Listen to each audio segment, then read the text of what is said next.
The first award presented at the 50th Academy Awards was for Best Supporting Actress. The 1977 film Julia, starring Jane Fonda, had overall 11 nominations, including for Best Picture, Best Director, and Fonda was herself nominated for Best Actress. She didn't win, but her co-star, Dame Vanessa Redgrave, took home the award for Best Supporting Actress.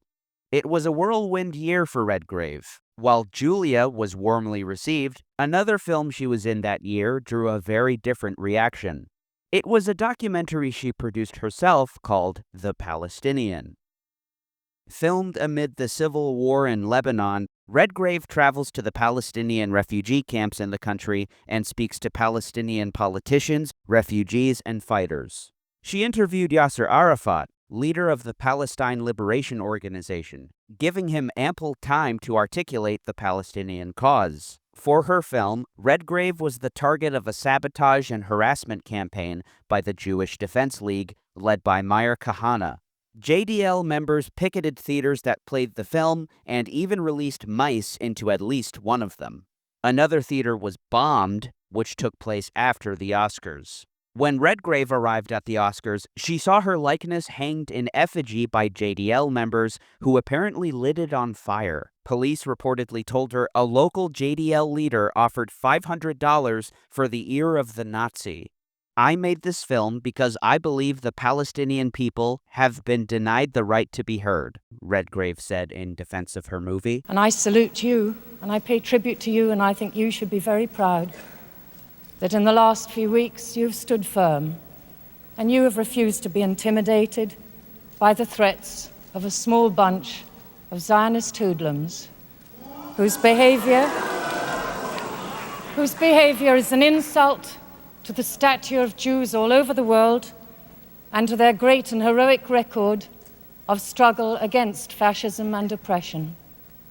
Her words, Zionist hoodlums, referring directly to the JDL. Years later, she wept, remembering the Oscars speech. The Academy president, Howard Koch, said that after the ceremony, "I felt sorry for Vanessa. At the party afterward, she was sitting all alone with just her 2 bodyguards. No one would sit with her, and here it was her big night."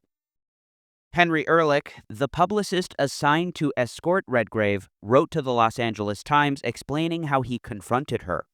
"As a film industry publicist, I was assigned to escort Vanessa Redgrave to the various press and media gathered on the 4th floor at the Music Center. I turned to her and congratulated her for the award, and I also made a very simple but direct statement. I have been an ardent Zionist and supporter of Israel for more than 30 years. I do not consider myself a hoodlum." It was an anti-Semitic statement, he said. The charges of anti-Semitism were especially unfair considering David Lehrer, longtime director of the Anti-Defamation League for the West Coast, later called the JDL thugs and hooligans. Apparently, not a single Hollywood star came out in defense of Redgrave. One would think her Julia co-star Jane Fonda, famously photographed with North Vietnamese troops atop an anti-aircraft gun, would show her support. Instead, she publicly criticized her for years. In 1980, she traveled to an IDF outpost in the Israeli-occupied Golan Heights of Syria and gave an interview to the Israeli Maariv, where she denounced Redgrave's views as crazy. In fact, in December 1982, following Israel's invasion of Lebanon, the siege of Beirut, the Sabra and Shatila massacres, and with the ongoing occupation of southern Lebanon, Fonda declared her unqualified support of Israel. She condemned the double standard which has been applied to Israel over the war in Lebanon, and said she attributed this in part to anti-Semitism, as well to the tendency of many individuals to have knee-jerk reactions on behalf of third world nations. Israel, she said, is surrounded by a sea of fanaticism. These countries are against women, against democracy, and every right we hold dear, and they're anti-Semitic.